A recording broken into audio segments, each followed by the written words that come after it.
Good morning, everyone, and welcome to CALL's monthly learning meeting for January 2024. Happy New Year to everybody. For those of you that don't know me, I'm one of a group of people that have been involved with this wonderful group called Climate Action for Lifelong Learners for several years. And we're welcoming you to our monthly learning meeting today on climate inequality. Carolyn Taylor will be presenting, and she is one of the founders. I'd just like to say a few words to introduce Carolyn. I know she doesn't like to be in the limelight, so I will keep it brief. But I just want to share a bit about her bio, and then we'll move on to her presentation on climate inequality.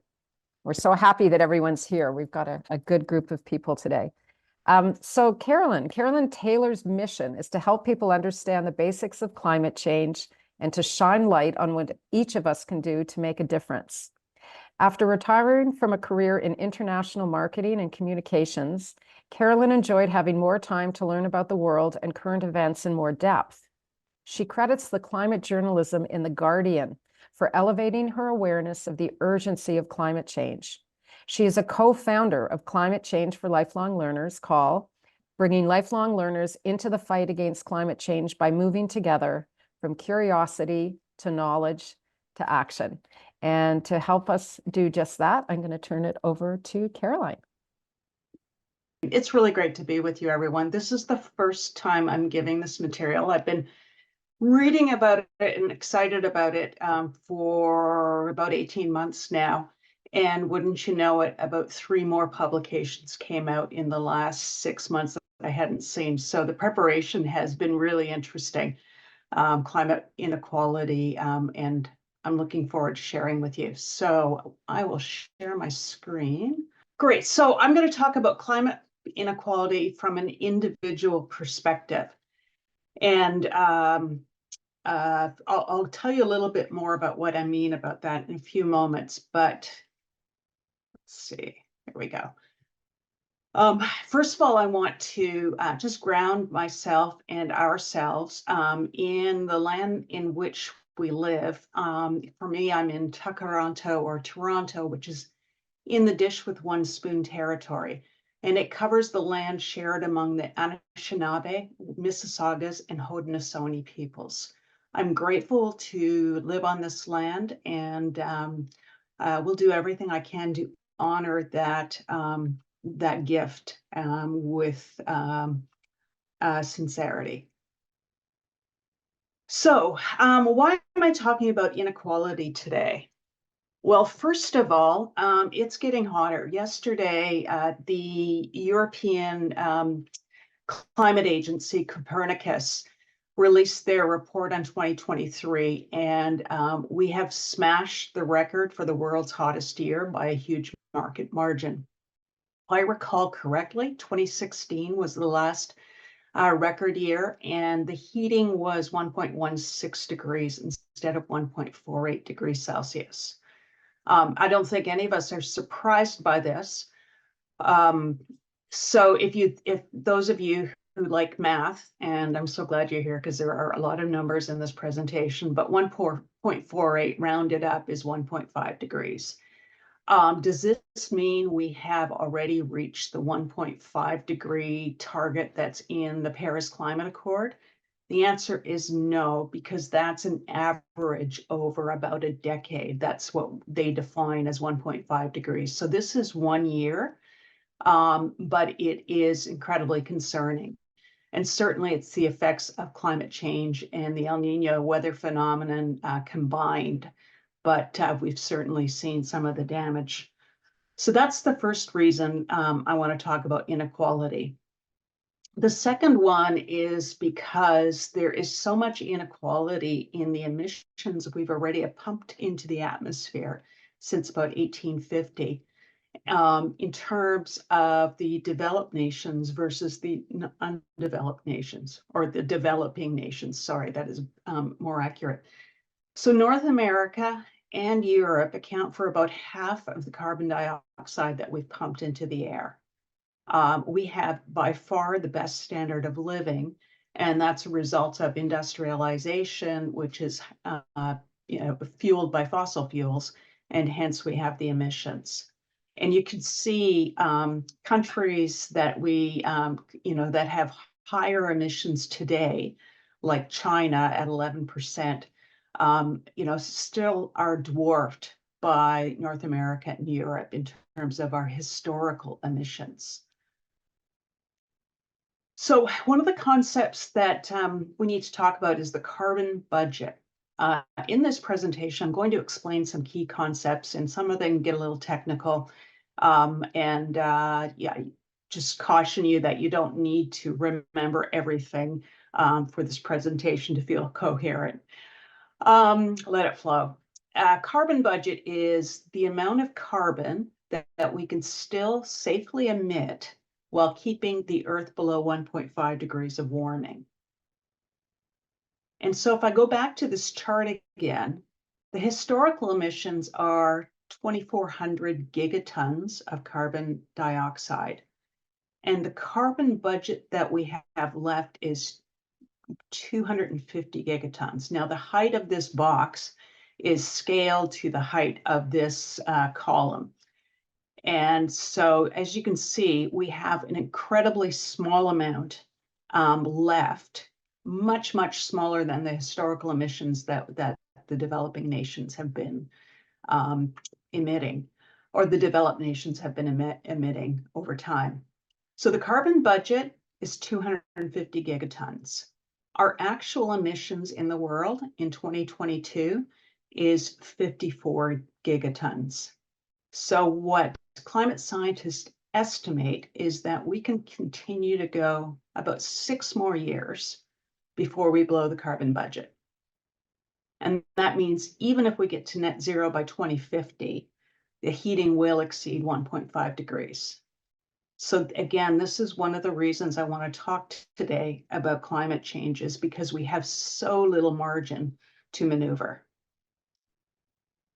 So what does the IPCC say about our emissions and the effect on temperature? So this is a model that they use, and it shows over time from 2015 to 2099, both the emissions level in a scenario, and this is the best case, and the temperatures that they expect by 2050 and by 2100, 2099. So this is the best case, where our emissions are cut by 45% by 2030, which is in 7 years, 7 complete years, and we achieve net zero, this is the zero line here, by 2050. So if we've been flat with a slight increase over the last 7 years or so, we need to plunge down immediately to 2030, and then continue that decline to net zero. And that will get us to about 1.4 degrees of warming by the end of the century. You'll notice actually that there'd be some improvement in temperature by the end of the century. We'd be slightly higher at 2050 in this scenario. Now I want to show you the medium case. I'm not going to show you the worst case, but that involves emissions continuing to grow. The immediate case is that CO2 emissions are steady, so not any real decline, which kind of mirrors where we've been to date. So steady until 2050, and then get to net zero by 2100. In other words, we get our act together finally by mid-century. The temperature projections for that are 2 degrees at mid-century and 2.7 by the end of it. So again, this is another way of showing that if we blow through the carbon budget and continue operations as usual, the implications are really large in terms of temperature change.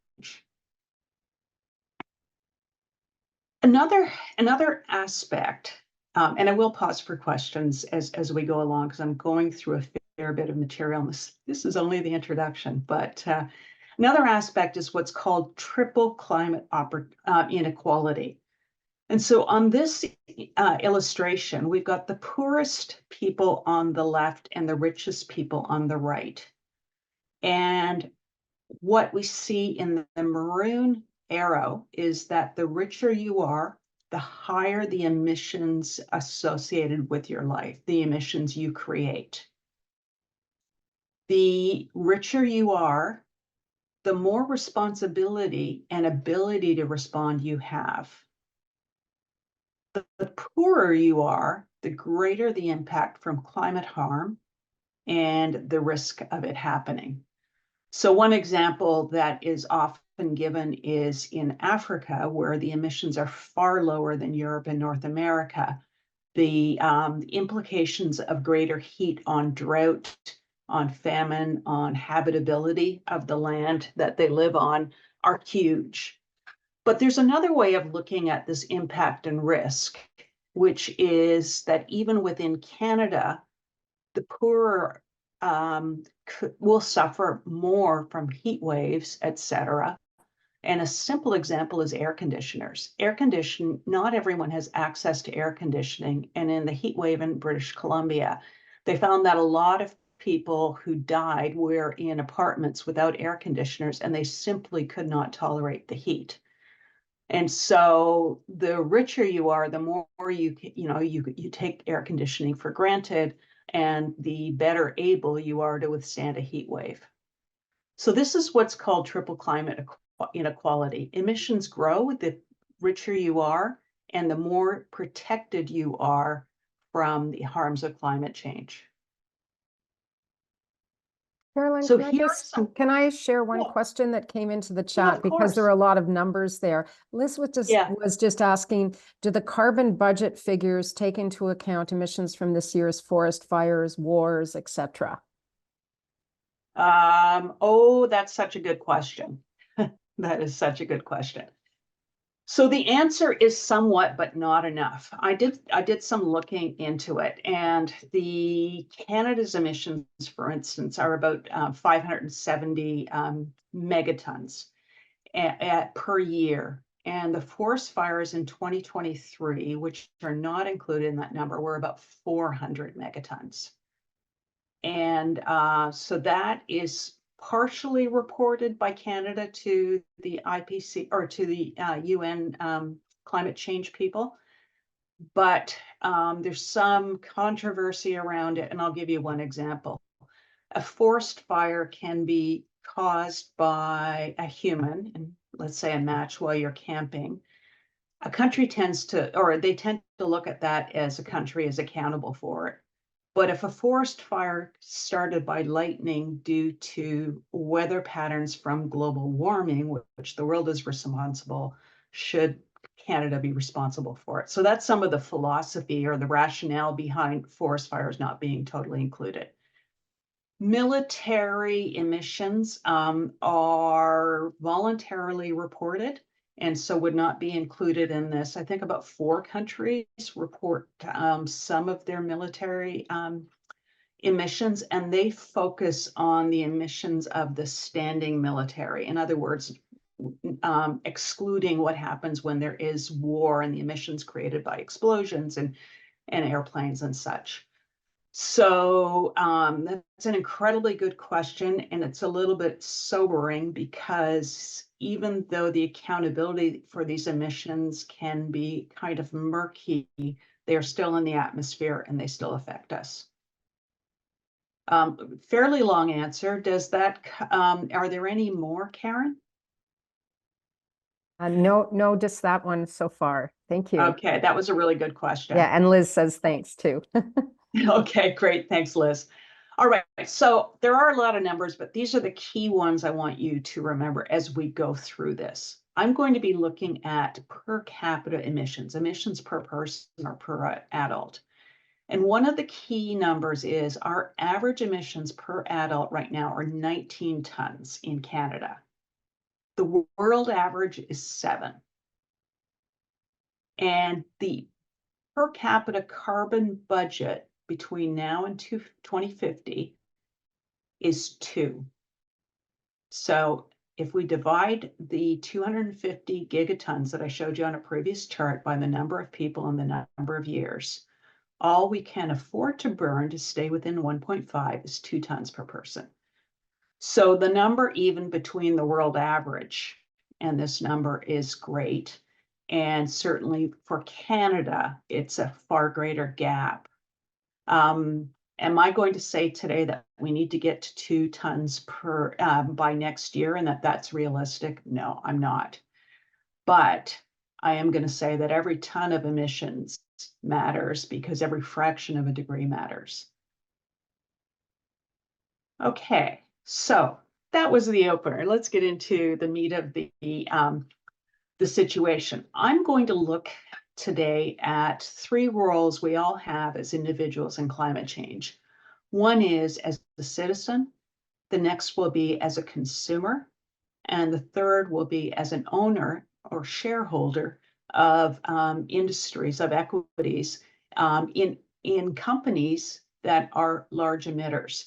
So for instance, and this is probably the most dramatic example, owners of any of the oil companies, for instance, how as an owner would they be allocated those emissions? So let's start with as a citizen. So Canada's emissions, as we report them to the climate or to the Paris Accord, that includes everything that's emitted into the sky above our land and water. And it's collected and reported in Canada by economic sector. It excludes the emissions from any of the goods we import. And so our emissions from 1990 to 2020 have been increasing and quite flat. They dipped during the pandemic, but early numbers for 2022, and there's a big lag in reporting. The early numbers is that we grew by 2.1%, so in the wrong direction. The lines here, or the bars, represent the different economic sectors, and you can see that oil and gas is a big part of Canada's emissions, and it's growing, and it's about 28% of our total, so let's say about a quarter. The other emissions sector that's growing is transport, and that includes everything from our private driving to trains, buses, trucking, shipping within Canada, and also flying. And then some of the good news stories is the green bar here is electricity emissions, and that's actually been declining. And the reason for that decline is we've gotten out of coal-powered generation into natural gas mostly, but a significant amount of renewable energy. And so, you know, we've started to make changes here in electricity, which enables so much of the electrification that we need to do in the future. Now, there are challenges with that, and our advocacy group has been really great about teaching us of that. But we can see that when we put our minds to things, things can improve. So it isn't looking good for us as Canadians. So what can we do as citizens? So really 3 things, and there are people in this group that are operating on all these levels. But one of the things we can do is to advocate for government regulation. And so that means at the federal, provincial, and municipal levels. And then secondly, we can protest to draw attention to corporations who are large emitters. And certainly there's a lot of focus on the oil and gas industry in Canada. Again, it's about a quarter of our emissions, so it's really important. And just want to say, go back to this. This 28% of the oil and gas emissions is 28%. That is only the production emissions. So the emissions that the oil companies burn while getting the fossil fuels out of the ground and refining it and shipping it. It is not the emissions of what happens when we drive our car, when we burn a fossil fuel.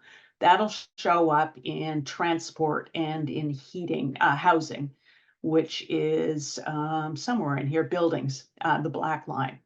So 28% of our emissions are only for getting oil and gas from the well to market, not from burning it in our vehicles. So you can imagine the impact of this product and its use is far higher than 28%. So we certainly need to protest to draw attention to that. Finally, and really importantly, we need to vote for climate sincere politicians. And this is from a CBC article entitled 3 Ways to Tell How Sincere a Politician Is. One is they speak with a sense of urgency. They go beyond the sound bites. They get into specifics and they're honest about the challenges. So, and the other thing I'd just add here, voting for climate sincere politicians is important. Volunteering for them is even more important because it gets more voters. I'm just going to hide these meeting controls again. Just 1 second. There we go. All right, now we're going to move on to our roles as consumers. And this is where it gets kind of interesting because this is not often shared.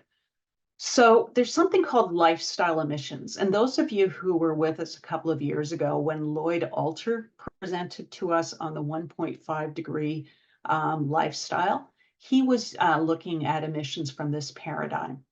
So if you take all of the emissions in Canada or in the world, the analysis has shown that government emissions are about 10% of the total. So these are the emissions from the post, well, I don't even know if the post office is government anymore, but let's just say in Parliament Hill, the emissions for heating that building and for other things that cause emissions.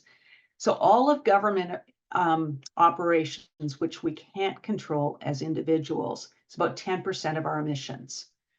The emissions from capital, and this is a little bit hard to get my head around, but it's 18%, and these are the emissions caused by the corporations. So the emissions from heating their buildings, from building their factories. That's about 18% of emissions. The remainder, lifestyle emissions, are about 72%. And these are emissions that are controlled. I put that in quotes because our ability to control it varies by who we are. But the domains that are looked at are our food emissions, our housing emissions, our transport, our goods, and our leisure and services. So those are the domains, and I'll get into some of the information for that about Canada. So the lifestyle emissions in Canada, again, the 72%, they break out this way. Housing is about 22% of that lifestyle. Transport, higher, it's 35. Goods and food are about 16 to 17%. And leisure and services are about 10%. So what do we mean by these? So housing would be the emissions caused by heating our house, building our houses, repairing them, the lights, etc. Transport includes flying, it includes driving, it includes taking public transit. Food, I think it's fairly clear, the emissions to purchase or grow our food, transport it, grow, and etc. Goods, the things we buy, and leisure and services. I'll just give you a real easy example. The nail salon, the emissions to heat that building is an example of services. Leisure would be golf clubs and their emissions. So there's a study of 10 countries done a few years ago that looked at those lifestyle emissions. And Canada is much higher than the other countries. So on average, the lifestyle emissions, so the emissions we can control, are 14 tons per person per year. Again, let's compare that to the carbon budget, which is 2. The other countries in this study range from high-income countries to low-income countries. And there were 2 in Europe, Finland and the UK. And so they come second and third in the size of their lifestyle emissions. Japan is at the same level. So these are the developed nations. And then we have the middle income nations. So China, South Africa, and Turkey, they're all around 5 tons. And then less developed nations, Brazil, India, and Indonesia, range from 2 to 3 tons per year. And the analysis shows that consumption emissions are linked to income levels.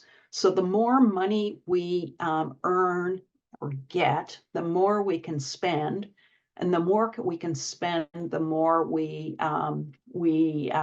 tend towards emissions, higher emissions. A little later, I'll tell you about some of the emissions of the super rich, which are a bit gobsmacking, and an example of the more money you make, the more you can emit. So Canada's income is high, and that's one of the reasons that we're so high in our emissions. Finland and United Kingdom and Japan have similar income levels, but their emissions are much lower. So I'll dig into why that is. Before that, I want to talk about the elephant in the room, or the elephants on the plane. So this is the controversy around emissions, looking at our own emissions, our personal emissions, versus looking at corporate and governments. In other words, should I make changes in my lifestyle, or should the corporations and the governments make changes? So I just wanted to ask you to guess which industry this is. And I want you to put your answers in the chat. And Karen, I'm going to ask you to summarize what you see. So this is an industry that actively markets a harmful, widely used product. They have a strong lobby to fight government regulation, and they urge consumers to manage the quantity they use. All right, please type your answers into the chat. And Karen, I'll let you decide when you've seen enough to make a call. Okay, type away, everyone. Don't be shy. There's no wrong answer here. This is just a thought provoker. How are we doing? So oil and gas, natural gas, oil, petroleum, plastics, tobacco, oil and gas, a couple of two say alcohol, pesticides, oil and gas, agriculture, alcohol, petroleum, oil and gas, and travel and agribusiness.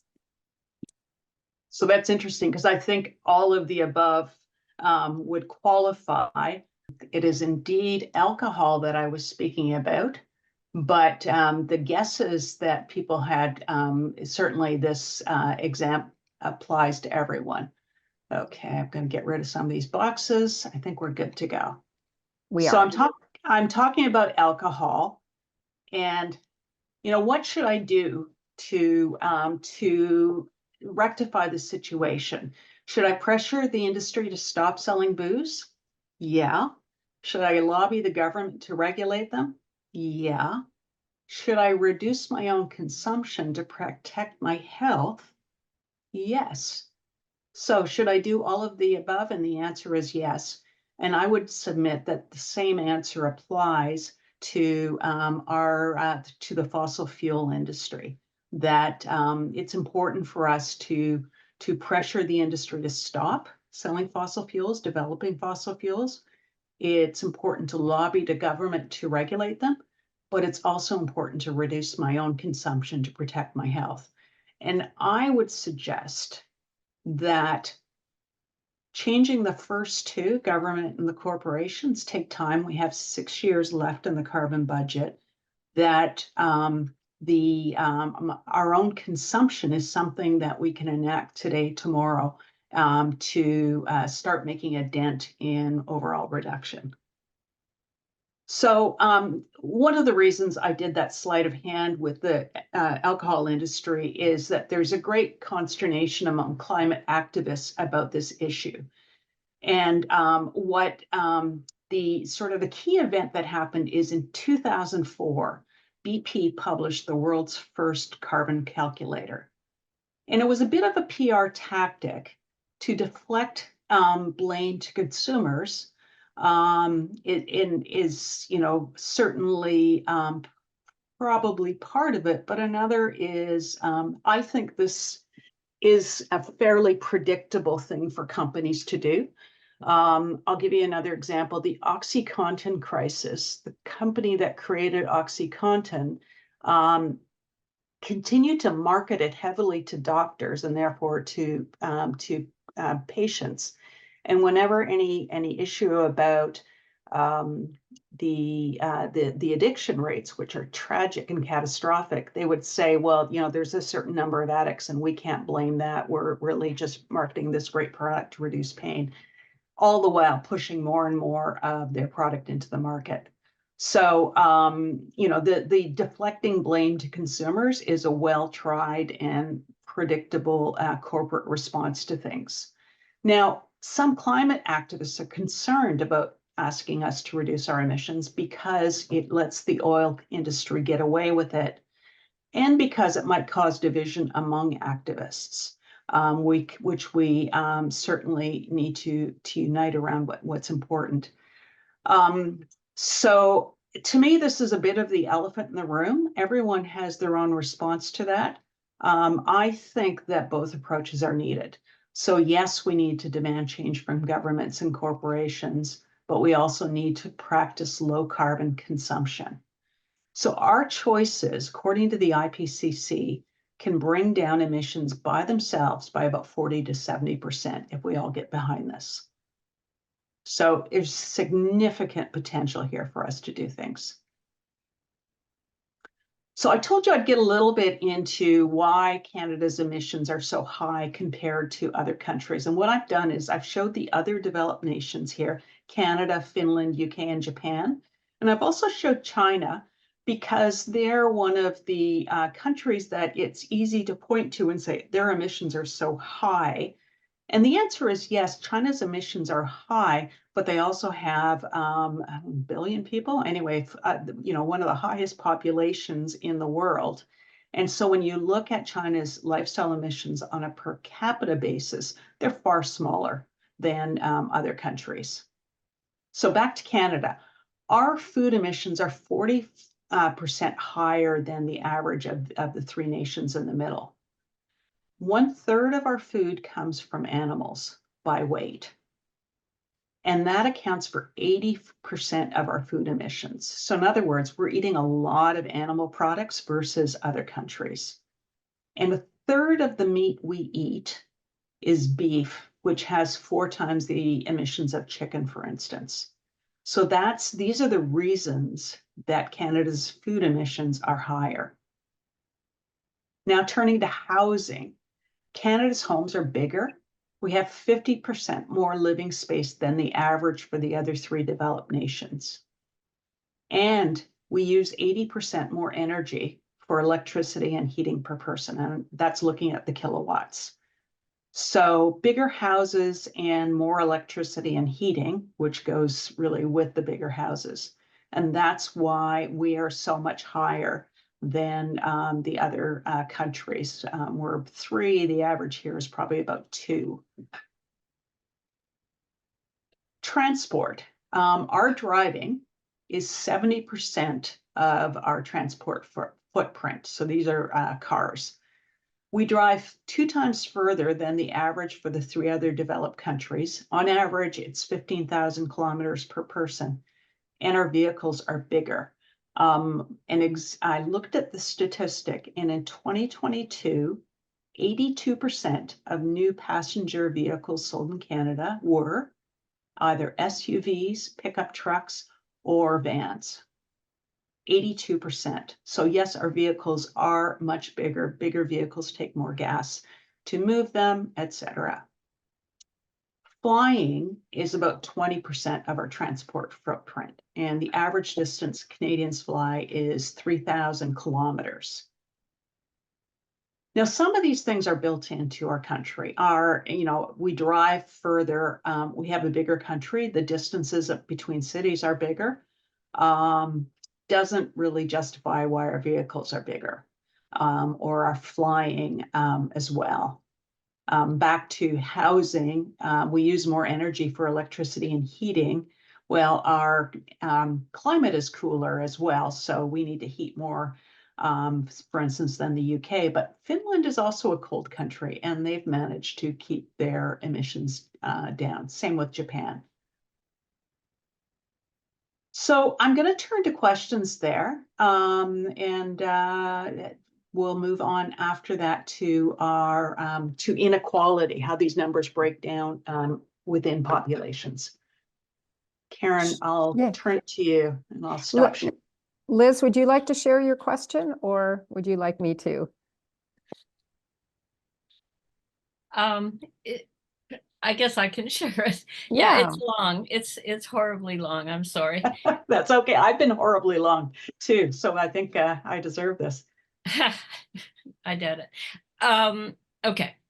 This is just my problem of getting my head around the scope 1, 2, and 3 emissions and how these things are calculated. So, acknowledging that, should we, Liz, before we do that, should we define what those scopes mean? I can do that if you like. that would be great. Yeah, okay. I wouldn't dare. Yeah, I had to look it up 3 times and I hope I get it mostly right. So scope 1, 2, and 3 emissions are how companies report their emissions to Canada and therefore to the world. Scope 1 emissions are the emissions they create directly by burning fossil fuels to heat their buildings and factories, is one example. Scope 2 emissions are the emissions that are indirect. So they're the emissions caused by generating the electricity they use, for example. So the electricity to run their buildings, if it's their machines, is a scope 2 emission. And if the company is in Alberta, the electricity is created mostly by natural gas. So there are emissions in those electricities built in.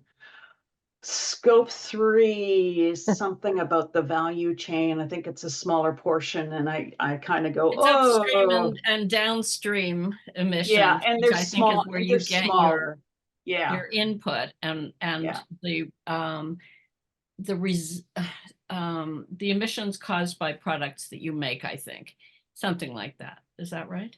I don't think it's quite like that, but anyway, I'll let someone else weigh in. I think someone might have a better answer. I just think it's a smaller portion of it, and so we don't necessarily need to get into detail here. The biggest emissions are scope 1 and 2. Okay, so my question is that we always use 22% or currently as Canada's emissions generated by the building sector. And I don't know, I don't think that includes emissions from the fuel that we burn in order to, say, heat our buildings. Actually, it does. Does it? Oh, Yes, it does. okay. Yeah. And does it include all of the emissions from the extraction and processing and transportation of that? I'm going to share my screen again because I think that will be helpful. These are great questions. And so 1 second, let me go back to way back. Here we go. So housing buildings is the black bar right here. Yeah, it's all buildings. Yeah. That's all buildings, right? So the emissions from burning natural gas, coal, wood to heat those buildings are in this black band. Yeah, but would it also include the emissions from the industries that are extracting, processing, and distributing? No, those emissions. Okay, so that's what I'm saying. Is so in fact, is in the the decisions maroon bar. the decisions you make around, say, the heating systems you use for your home have a much greater impact than would be suggested here, I think.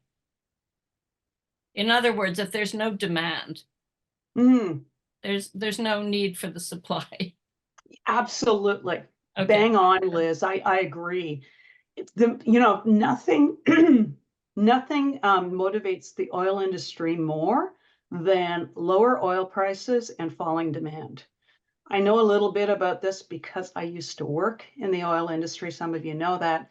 And I can remember being part of business meetings where, when they were looking at results, they'd anticipate. And I have seen, I don't think this is telling tales out of school, but some of the oil sands development, a project would be delayed during falling demand, or it would be put back on when demand was higher. So absolutely, the more we can choose heat pumps and electricity and electric cars, the smaller the industry sales will be, and then developing makes less economic sense. Yeah, and Michael, I see in the chat, has indicated that scope 3 includes the products that we buy and burn. Okay, cool. Yeah. Man, I'd love to see an idiot's guide to scope 1 and 2 and 3 somewhere, because I need it. Thank you, Michael. Thank you, Liz. Thanks. Yeah. Are there any other questions, Karen? Yeah, so both Jennifer and Michael were helping, and Karen Sadlier Brown were helping out on the scope 3 emissions in the chat. There is a question from Renee: do scope 1 emissions include schools and hospitals? I think that schools and hospital emissions would be reported in buildings, but I'm not completely sure. Okay, so that's it though. We've got quite a bit going on about scope 3. Okay. Information is in the chat. Yeah. Yeah. I think that's a whole other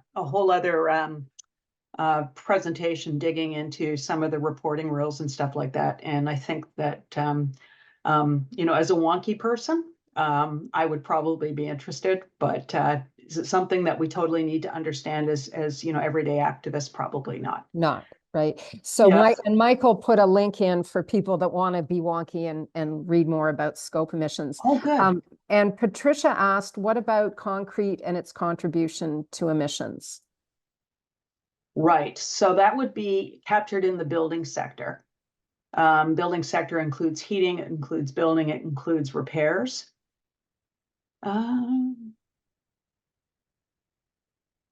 Actually, when you look at it by Canada's emissions, I'm not sure, but when you look at it by lifestyle emissions, it includes the building itself and creating that. Right. Isn't this fun and complicated? Every once in a while I step back and say, what do I need to know? I need to know 2 tons is the goal. We're at 19. That's what I need to know. Right. Last question on this, I think Jeanette is saying plastics are made from petroleum. If we reduce our demand for plastics, does it reduce the demand for petroleum as well? And the answer is yes. Yeah. So plastics, we don't burn plastics. So, well, we do eventually in incineration garbage, but let's just put that aside. When you get the oil out of the ground to make plastics, gets the oil out of the ground, and then you manufacture the plastic, there are emissions with that, but you don't burn that fossil fuel per se. However, plastic has a whole bunch of other problems in terms of the waste and the fact that it lasts forever, and that we have microplastics in our blood supply and things like that. So yeah, plastics are an incredible problem, but reducing plastics reduces the demand for oil and gas. Okay. So I think everyone's ready to move on. Those who want to be more policy wonk about learning about scopes 1, 2, and 3, there's good links in the chat, but I think we're ready to go on. Thanks, Carolyn. Well, and I would say that with all the love in the world for wonks, because it's interesting stuff. That is not meant to be a judgment name. Okay, just going back to where we were. There we go. Okay, so now we're going to get into emissions inequality. Excuse me. So inequality is the name for what happens when we look at populations by the bottom 50%, the top 10%, the top 1%, or what's called the middle 40%. And the middle 40% basically means from 50 to 90. And so we see income looked at this way, we see wealth looked at this way, we can look at emissions as well, because although our average emissions, lifestyle emissions, are 14, that doesn't mean that everybody in Toronto, everybody in this room emits the same amount. And so this is data that looks at share of consumption emissions in Canada in 2019. So the bottom 50% only account for 26% of emissions.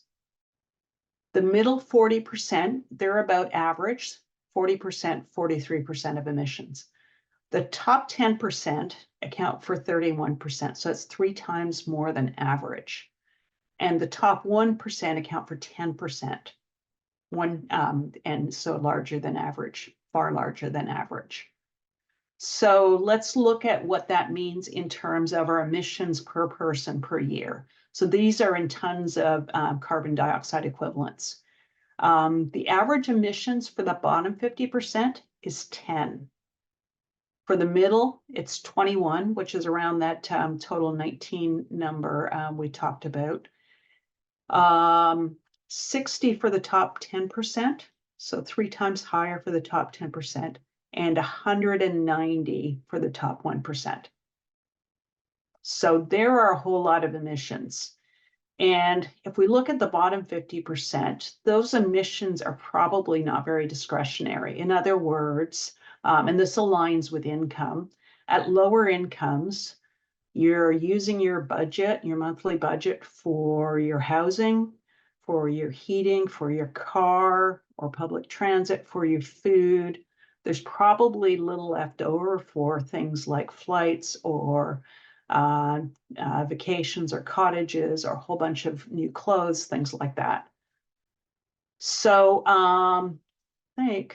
so consumption emissions are linked to income levels. And I thought it would be helpful just for us to be able to ground ourselves on where we sit in the inequality on income levels within Canada.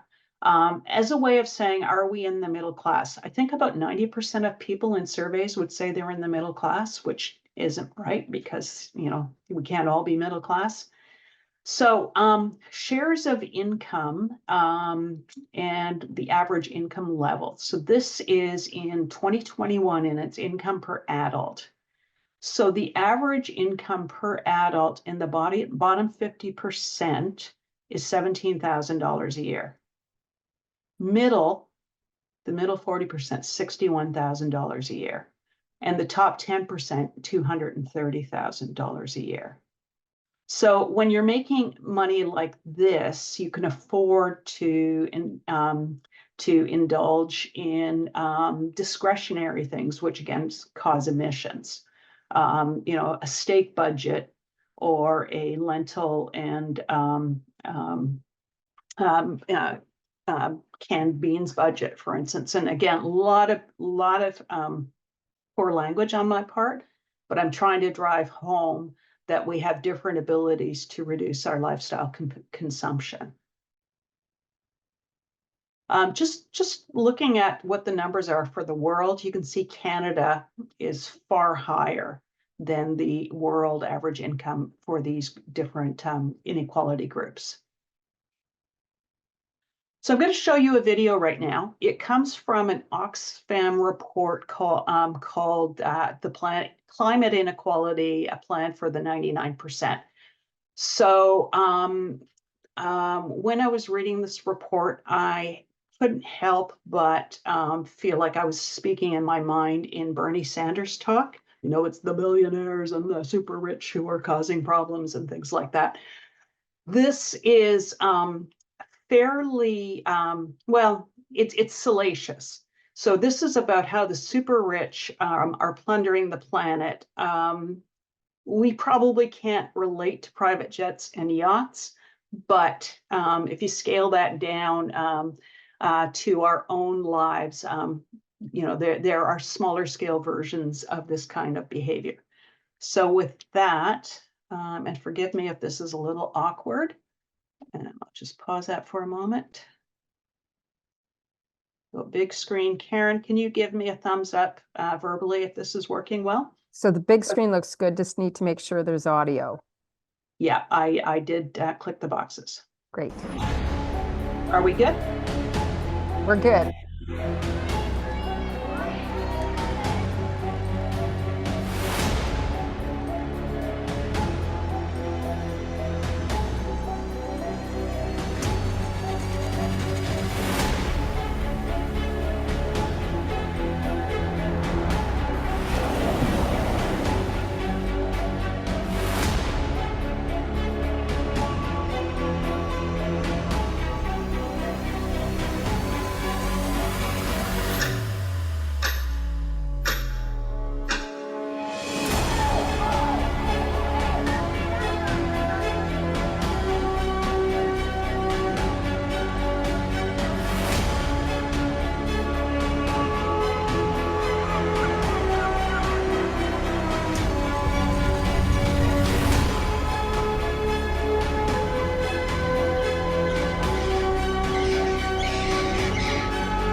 Great. We back to the PowerPoint, Karen?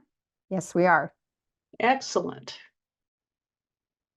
All right, so wasn't that fun? It's all the super rich's fault. And there's truth to that in terms of they have an outsized action on emissions and outsized ability to protect themselves from the harms of climate change. Elon Musk even thinks we can go and live on the moon or on Mars, for example.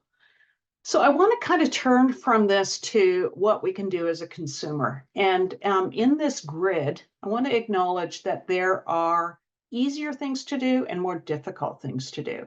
Some things have a higher impact and some things have a lower impact. And so what I would offer, although every action we take to reduce our own emissions counts, aim here for the higher impact ones to make the most difference. So moving through, let's start with the easy ones. If we stop eating red meat, this is on average in Canada, we can reduce our emissions by 1 ton per year. So if you think about the lifestyle emissions being 14 tons, one of those is from red meat. If we become vegans, which is more difficult, that's 1.6 tons. Now, what's interesting to me is cutting out red meat is the majority of food emissions. Moving to completely getting away from dairy and eggs and things like that adds another 0.6 tons, but certainly doesn't double it. Car-free travel, that's 1.8 tons. And so basically that means not being in a car, not renting one, not Ubering, not taxiing, but basically not flying, not train, not bus. It means using public transit, walking, or cycling for all of your mobility. So that's pretty great, but pretty difficult to do. A more efficient car could reduce your emissions by about 1 ton. Now, again, it means, I'll use the big example. If you get the biggest SUV and move to a Honda Civic, that's the kind of changes we're talking about. I put this in the difficult because affordability is a factor. Similarly, if you've got a family of 7 children, you need a big SUV to move them around. So a more efficient car, though, is a higher impact item for sure.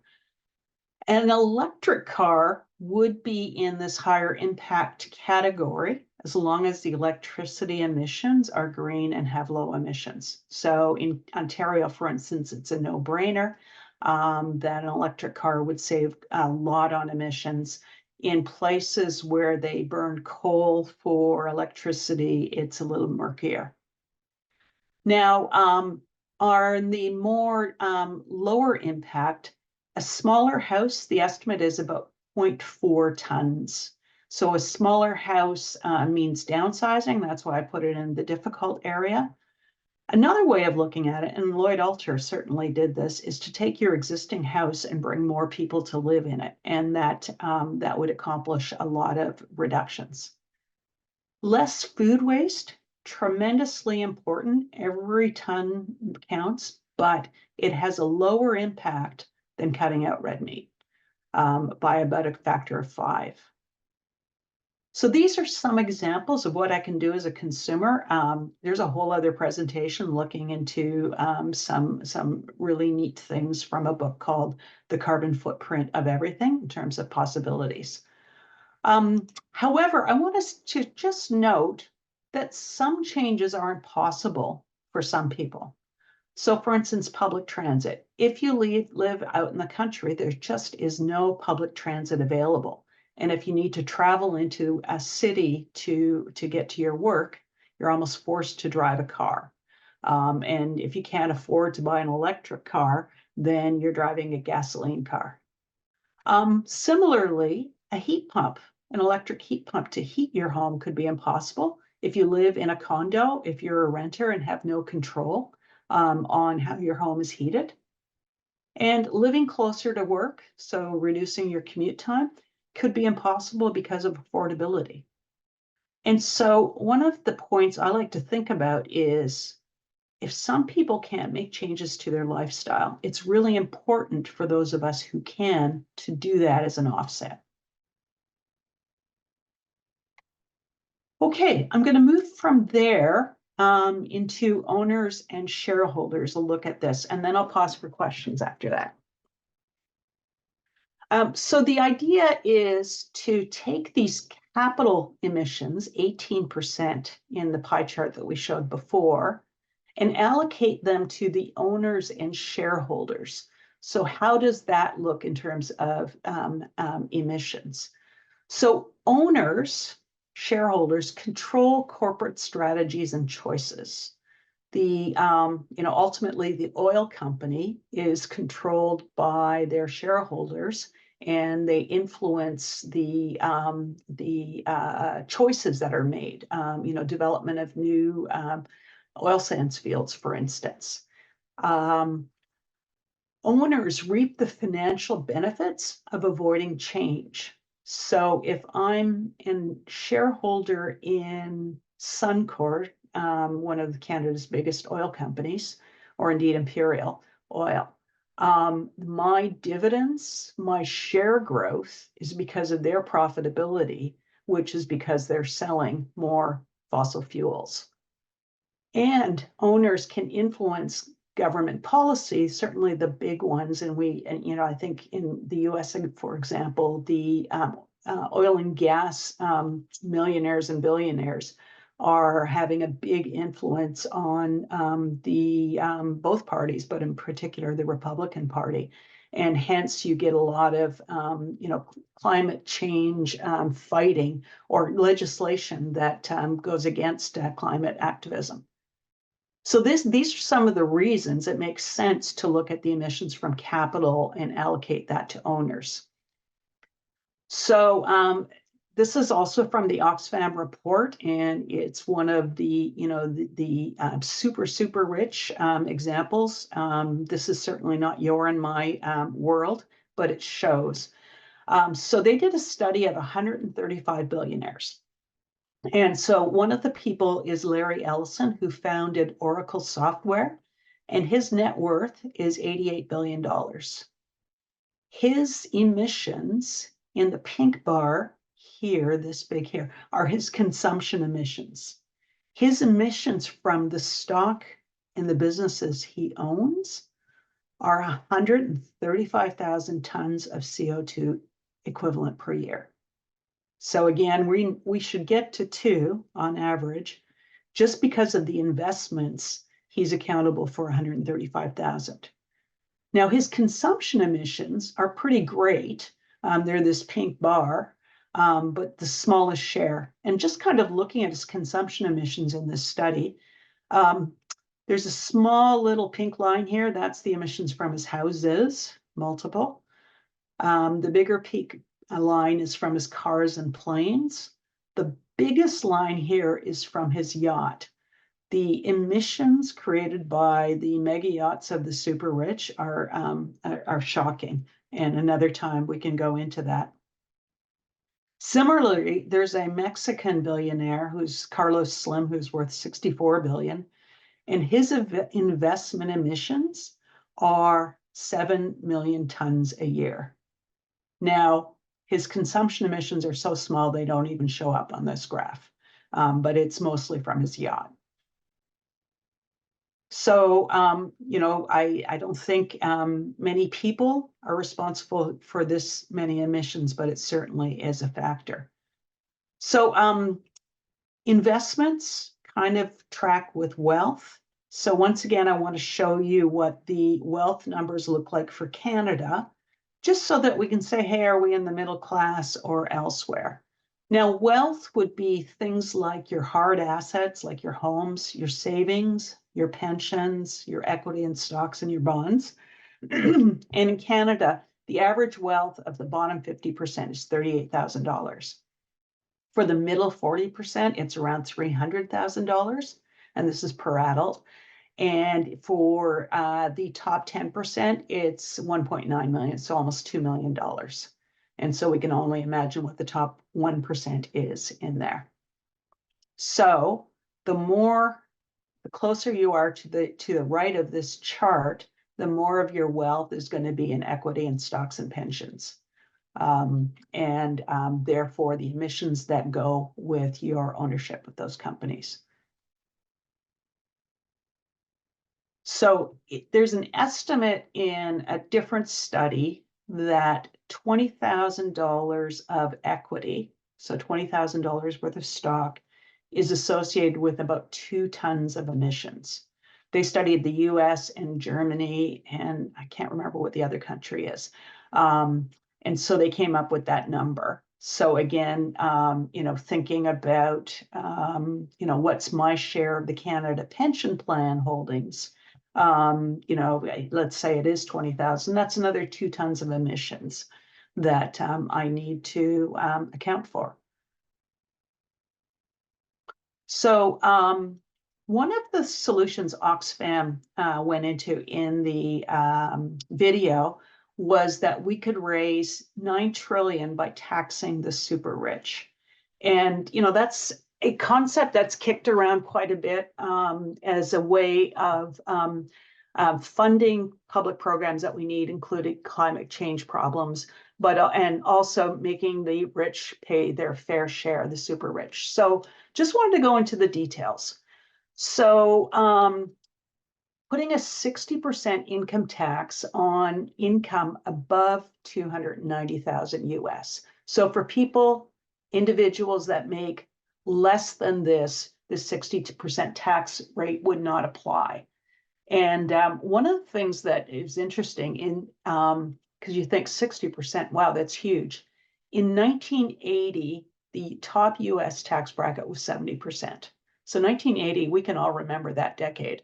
Now it's about 37%. So what we've seen is that tax brackets have really, really gone down. Putting a wealth tax on net worths about $5 million. And again, this is US. So could raise about 1.7 trillion. And what this does is says wealth above 5 million to, I think, 50 million would be taxed at 1%. The next chunk would be taxed at 2%. And the top chunk would be taxed at 3%. Now, what's kind of interesting as a wrinkle is if we had a wealth tax, we could allow deductions for low emissions investments.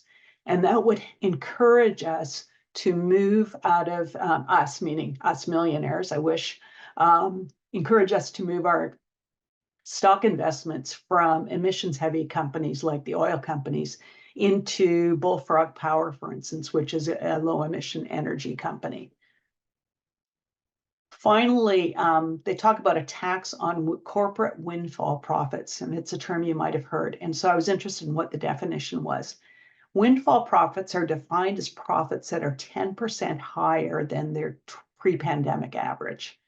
And so this came about a lot because, we've seen inflation since the pandemic. And so grocery stores are making a lot more money than they used to. The idea here is that you tax profits, any profits above a 10% increase. So the benefits of this taxation is, one, it could help us implement our energy transition and adaptation plans, our climate adaptation plans, pay for these costs. It could meet climate finance obligations under the Paris Accord to help lower countries. So under the Paris Accord, the rich nations have pledged to fund transitions, energy transformation and adaptation in lower income countries where, again, the climate risk is high. Also, the new loss and damage fund, which helps pay for their recovery from weather disasters, which happen more often and they're less able to recover from. It would reduce financial inequality, and Oxfam contends it might reduce emissions because you reduce the spending power of the super rich and they have to reduce the size of their yachts and fly less in their private jets. So those are the benefits of taxation, and that's how it connects to climate change. So what can I do as an owner and shareholder? So my portfolio, if I have one, I can move my investments from high emissions companies to green ones. So that's something that, again, if we have investments, to be prudent. And I have a few, and I really need and want to start to dig into that. I'm suspecting, since they're pretty garden variety funds from my bank, that there's some oil company investments buried in there. Second is lobby to get better emissions transporting and reporting. If we knew the emissions of each company, if that was listed and reported, for instance, just as much as their share price was, or their earnings ratio and other financial figures, it would be a lot easier for us to choose the best emission or companies to invest in, but also could let the tax people give us, again, deductions for investing in lower emission companies. And then pay attention to the investments by the Canada Pension Plan. I dug into that a little bit at the end of my preparation and went, there's a lot to learn here, but the Canada Pension Plan certainly needs to do a lot of work to green their portfolio. So I'm going to turn it back to questions. And this is kind of the end of the wonky part. I'm going to look at the action of the day in a few moments. So I have a couple from Liz, a couple of points. At the beginning, she's just asking, can you explain how investment emissions are calculated? How investment emissions are calculated. Oh, Liz. Yes. Again, this is a bit of tough. I think that getting at the meat of it is everything except for the emissions created by production. So, for instance, creating the factory, building the factory, heating the office, flying the executives around the world. Those are the emissions from capital, from corporations that are counted in capital.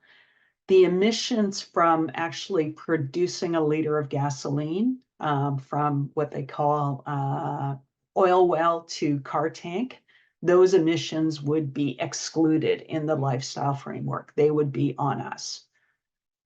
And so what we do is we'd be accountable for the emissions to create the gas we buy, but then also to burn the gas we buy. Those emissions are on us. Great. And Liz also added just something for us to think about. The problem with taxing the rich is that they'd simply move their assets to other jurisdictions with lower taxes or no taxes. Any solutions to this problem? Oh, that's so good. And that number I quoted, $9 trillion, that's a global number for all countries to commit to this, and so that there would be no tax havens. And so the only tax haven might be Mars for Elon Musk, which is, you know, a whole other discussion. But that definitely, and so these are bold solutions. They are possibilities, but certainly there's a logic and justice to it. And how we get there is a whole other question because of political pressures and, you know, the influence of the super rich on politicians, et cetera, through their donations. But that would be the what's underlying, Liz, is that it's a global taxation from every country. And Elaine added that it's not just the CPP, private pension funds need to be monitored too. So That is so correct. And yeah, you know what? I don't know if anyone has any sense of how well they're reported. I get a pension from my company that I used to work for. And I thought, gee, is it, you know, am I able to see into what that's invested in? I don't know if anybody has any clues as to how to do that. I'd be really interested because, again, as a retiree, I might have the ability to lodge my, you know, my distress or to communicate my distress. okay. Really good point, Elaine. I think we should move along just looking at the time because you have such great stuff in your action of the day and resources. So maybe we should move along. It's 11:18. Okay. I'll do that. We won't go back to the video. Oh, wow.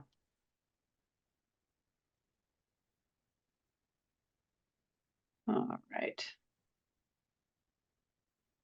How are we doing? Can we see that? Yes, we can, and just the bar at the top. Yeah. Yeah. Oh, Zoom. Okay. Now there's a bar in the middle. It'll disappear in the moment.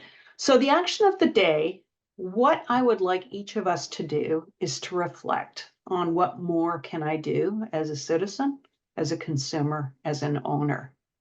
And I'd like you to choose one action and do it.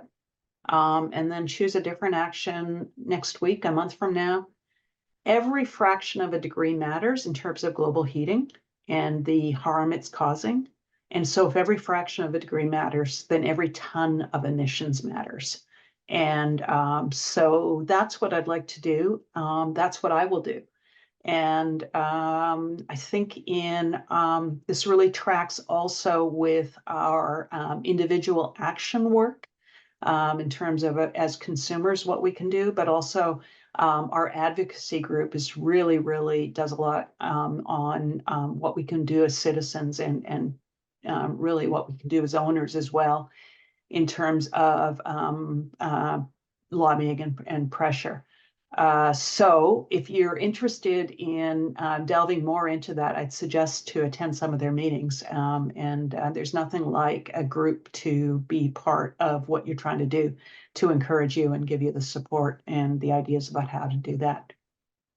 I just wanted to say I have a ton of further reading for people who want to dig in more. We're going to send these out.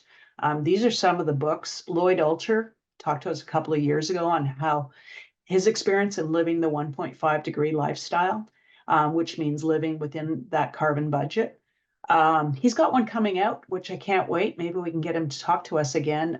The story of upfront carbon, how a life of just enough offers a way out of the climate crisis.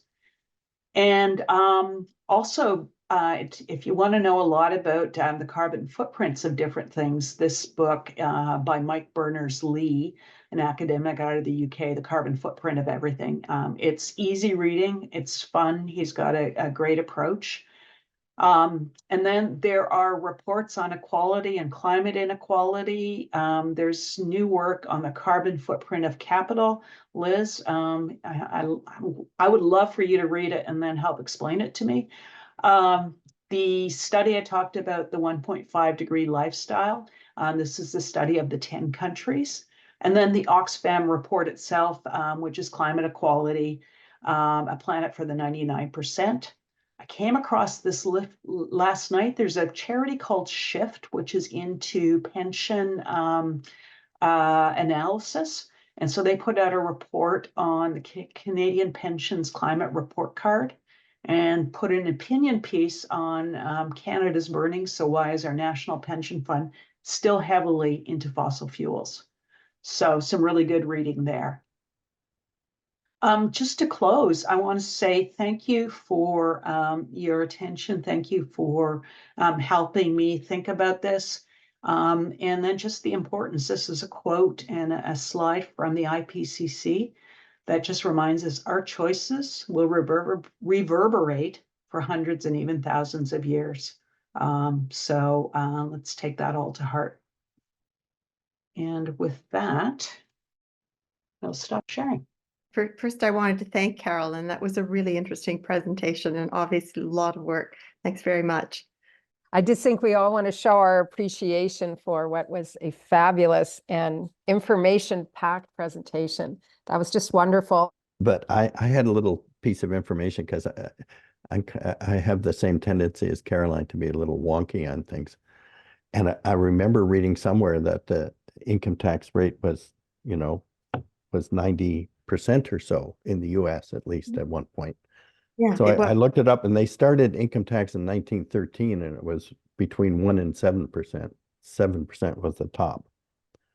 And in 1945, it was 94%. You can kind of think about that as the middle of the war. So that, you know, it's kind of logical. But then from 1950 to 63, it was 91%. That's quite a distance of 13 years that it stayed there. Then it went down to 77 and 64. And from 1980 to 86, it was 50%.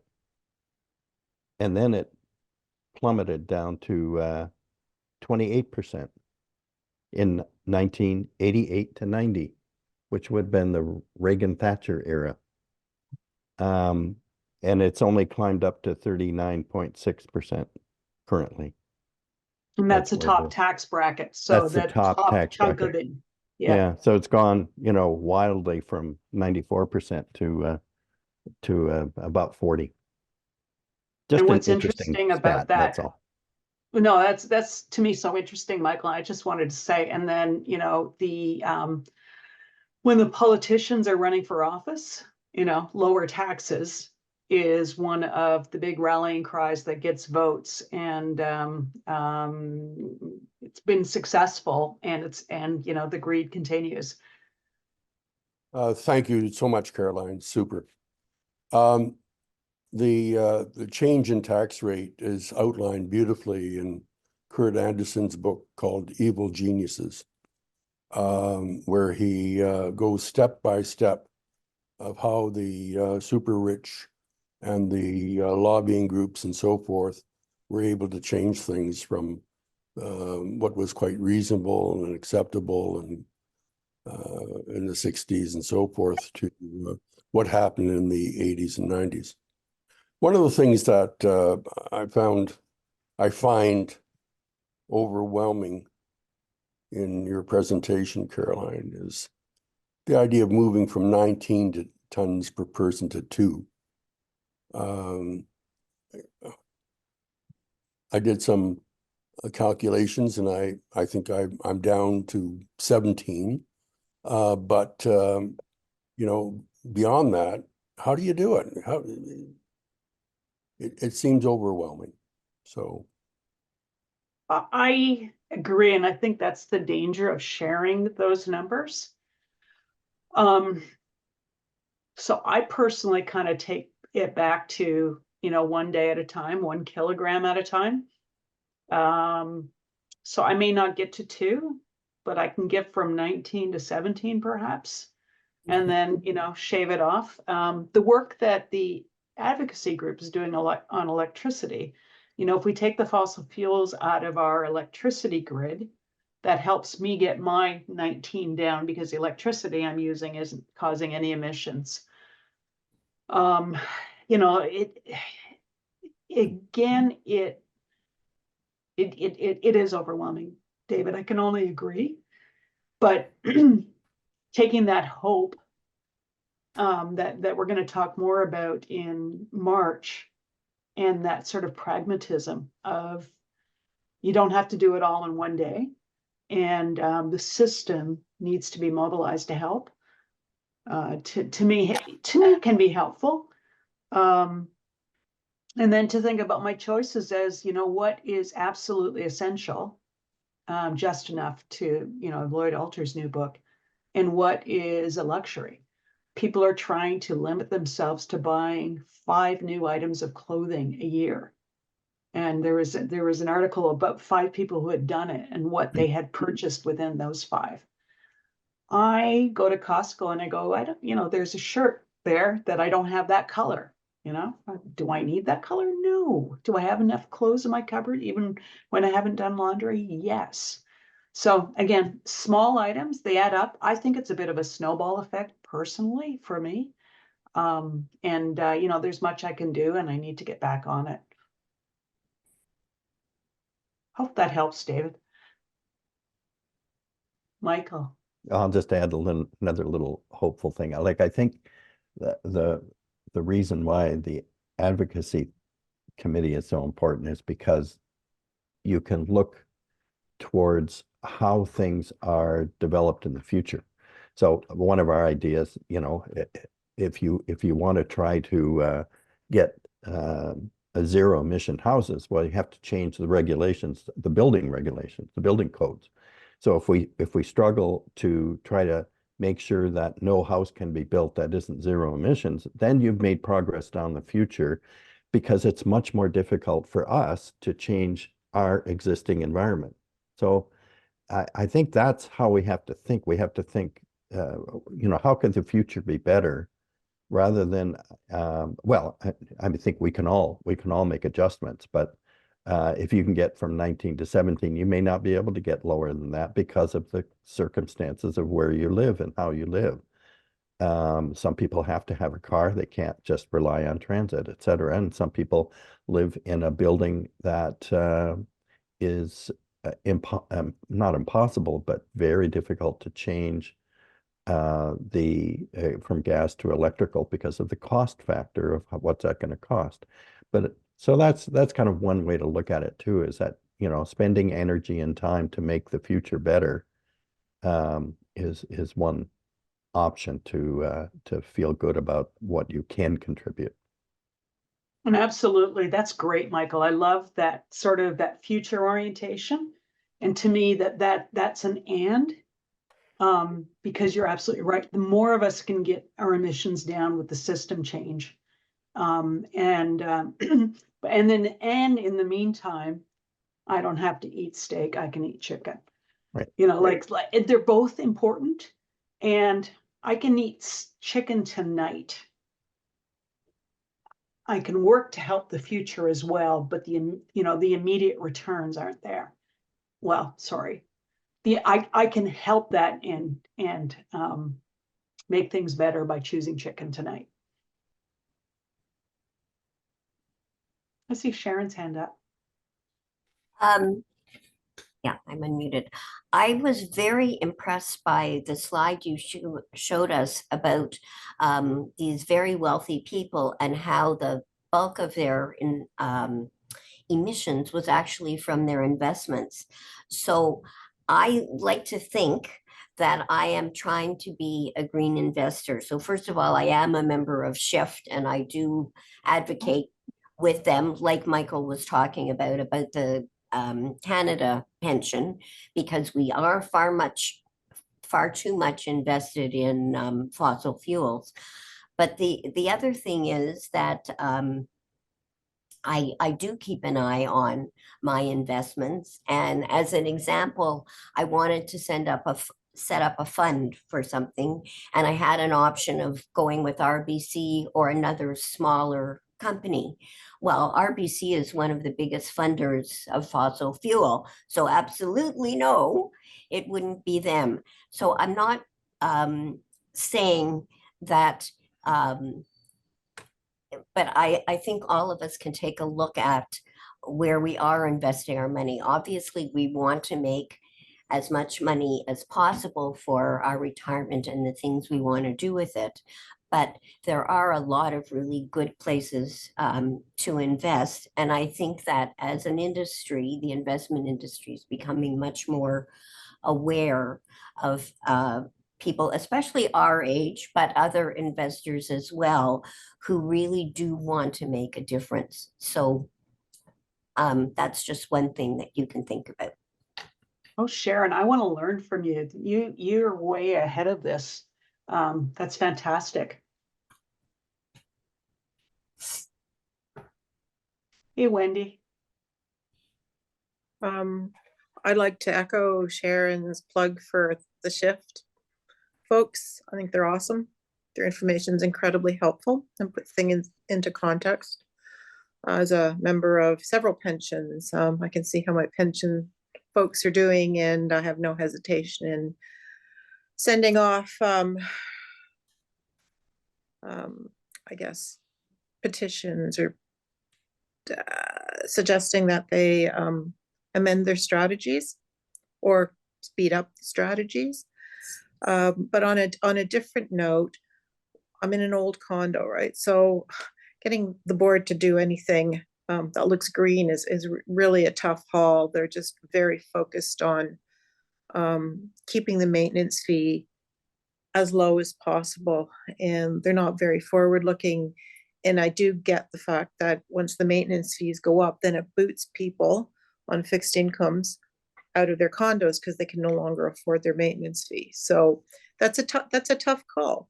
But there may be people in your families, my daughter, for example, who have more flexibility. So occasionally I send them an article on heat pumps or whatever it may be, or I'm really enthusiastic with the steps they're taking because they've been approved for BC and federal grants and loans. They're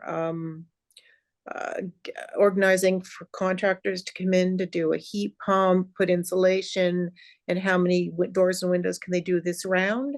So just having sort of a cheering squad, I think, is reassuring in some ways, because they're the people that are actually doing it, right? And they have the flexibility to do it. And the third thing is quite a while ago, I saw a piece, and I think it was on the agenda when it was on the air, but I could be wrong. It might have been the CPC, and they talked about the wealth tax. And I saw a comment in the chat about how people can move stuff around, and the people on the panel who seemed credible and knowledgeable and expert were pretty much saying that's just a really too expensive and unwieldy kind of way to go, because of the fact that you'd have to do an accounting of all of their assets and their wealth around the world in different countries. And, that's always like a bit of a moving target as well. And several countries have tried it. There's a few around that are still doing it, but many of the ones that have tried it seem to have given up on that particular strategy, and that the strategy to tweak and tighten up our existing tax system would be a better way to go. It would be much simpler and it would be effective. So there's ways to tweak what we've currently got now to make it better. And that's it for me. Thank you, Wendy. Hey, Alan. Hello, I just wanted to say thank you so much to Caroline for another wonderful presentation. And I particularly like the idea, Caroline, that you talked about some groups who may not be able to fit their actions within the suggestions that you had. And thank you for your sensitivity about that. I have family, for example, who lives in rural Ontario, and some of those options just are not available to any of those folks. And I also live here in Scarborough. And in Toronto, currently 1 in 10 people are reliant upon food banks. how many of these options are available to those folks. So thank you very much for your sensitivity to people who, for one reason or another, are just not able to do these things. So I like your quotation. I was writing it down. I'll check with you later if I got it exactly right about this means that the rest of us who do have options need to take those options and work on them. Thank you. Thank you, Alan. That's really helpful. I wanted to add to that, Wendy, when you were speaking, you know, I had an idea that my son's just bought a house and I can cheer him on for putting a heat pump in it. I might even be able to pay for that heat pump as a way of, you know, again, for the greater good. The better solution back to the future that Michael was talking about too is, you know, the city of Toronto pays for the retrofits for everyone who can't afford it. You know, and again, how do we do that? We need revenue, kind of goes back to, you know, taxation solutions. But in the meantime, it's just being creative. And Wendy, thank you for planting that seed. I have no idea. I think I'd have to cheer him a lot. Buying a house these days is overwhelming.